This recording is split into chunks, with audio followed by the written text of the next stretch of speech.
जो heavy words use करोगे ना, इंपॉर्टेंट वर्ड्स यहाँ पे, उनको ब्लैक पेन से अंडरलाइन कर देना। क्यों? जब एग्जामिनर ये पढ़ा, मैंने ये बहुत अच्छा लिखा, ये पढ़ा बहुत अच्छा लिखा, अब जब ये पढ़ेगा तो वो यही पढ़ेगा बस, जो मैंने अंडरलाइन, उसकी आंखें जाएंगी नहीं कहीं और। आप बैठे हुए, आपको मैं बीच बीच में येलो कलर के 4-5 लोगों को बैठा दूं और बाकी सबको ब्लैक बैठा दूं, तो मेरी आंखें येलो को स्ट्राइक करेगी पहले, मुझे वो लोग दिखेंगे। साइकोलॉजी। तो उस चीज़ को पकड़ो, कीवर्ड्स को दिखाओ उसे और नंबर खींच लो। अगर कोई ऐसी चीज़ है जिसकी पॉजिटिव चीज़ें भी है, नेगेटिव चीज़ें भी हैं, तो आप दोनों चीज़ें मेंशन करोगे, क्योंकि आपको एक ऐसा आंसर लिखना है जो कि बीच में हो, एक तरफ भारी ना हो रहा हो। ठीक है ना? दोनों चीज़ें लिख दोगे। This is the solution. The solution is what? Solution का मतलब होता है जो आपने बीच में एक्सप्लेन किया है उसका एक फाइनल रिजल्ट आपकी तरफ से, कि वो जो चीज़ है वो चीज़ को ऐसे किया जा सकता है सॉल्व। कोई पॉलिसी आई है, अगर कोई पॉलिसी बन चुकी है, उस पर आपको कमेंट करने को बोला गया है, तो आप उस पॉलिसी का सपोर्ट में कमेंट करोगे फाइनल सॉल्यूशन में।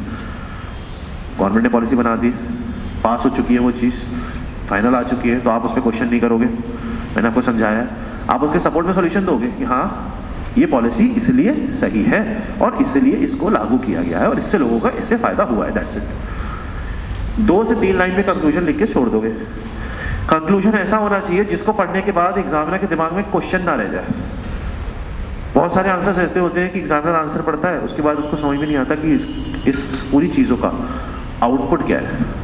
कहना क्या चाह रहा है आदमी, इंसान कहना क्या चाह रहा है जिसने आंसर लिखा है, वो बोलना क्या चाह रहा है फाइनल। तो आपको बोलना क्या है वो कंक्लूजन है, आप क्या कहना चाहते हो। कि वेदर दिस एजुकेशन पॉलिसी पे लिखने को आ गया, मान लो फॉर एग्जाम्पल जो भी एजुकेशन पॉलिसी आई उस पर लिखने को आया, आपने क्या किया, उस एजुकेशन पॉलिसी क्या है, किस पर्टिकुलर उसके अंदर आती है, आर्टिकल जो भी चीज़ें उसके अंदर आती है, किसने कैसे क्या क्या डिपार्टमेंट उसके अंदर इन्वॉल्व है, लिख दिया, मेंशन किया डेटा फैक्ट्स।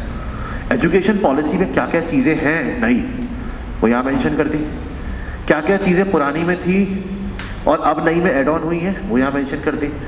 क्या क्या चीज़ें ऐसी हैं जिससे हो सकता है कुछ नेगेटिव इम्पैक्ट भी आए, वो भी मेंशन कर दिया, दोनों चीज़ें मेंशन कर दी।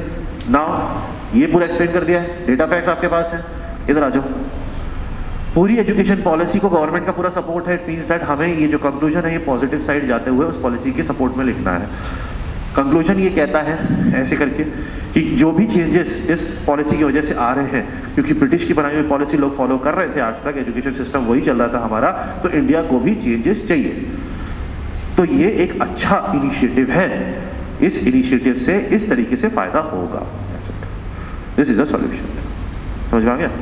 आपने तो क्वेश्चन उठाया, क्वेश्चन के सपोर्ट में डेटा दिया, उसको एक्सप्लेन किया और उस एक्सप्लेनेशन का सॉल्यूशन दिया। एक्सप्लेनेशन की कीवर्ड्स यहाँ से मिलेंगे, क्योंकि ये ज़्यादा लिखना है आपको। वर्ड लिमिट आपको ध्यान रखनी है हमेशा, जो भी वर्ड लिमिट होती है वर्ड लिमिट का हमेशा ध्यान रखना, वरना नंबर कटता है। वो जब आंसर लिखते रहोगे ना, प्रैक्टिस होती रहेगी आपकी, तो आपको अपने आप समझ में आ जाएगा कि वर्ड लिमिट कैसे हमें कितने लाइन में लिखनी है। समझ में आया? ये तरीका है मेंस का आंसर अटेम्प्ट करने का।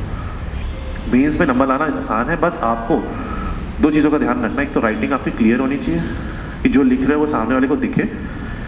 दूसरा, जो भी डेटा या फैक्ट्स लिख रहे हो वो करेक्ट हो। ज़बरदस्ती की थ्योरी, ज़बरदस्ती के हाई फाई वर्ड्स, बहुत ही हाईली इंटेलेक्चुअल इंग्लिश या हाईली इंटेलेक्चुअल हिंदी, अगर आप हिंदी में लिख दो, नॉट रिक्वायर्ड। बेसिक सा आंसर, सपोर्टिव, किसके सपोर्ट के साथ, with data and facts and the solution. Solution should be something which is having a positive bent.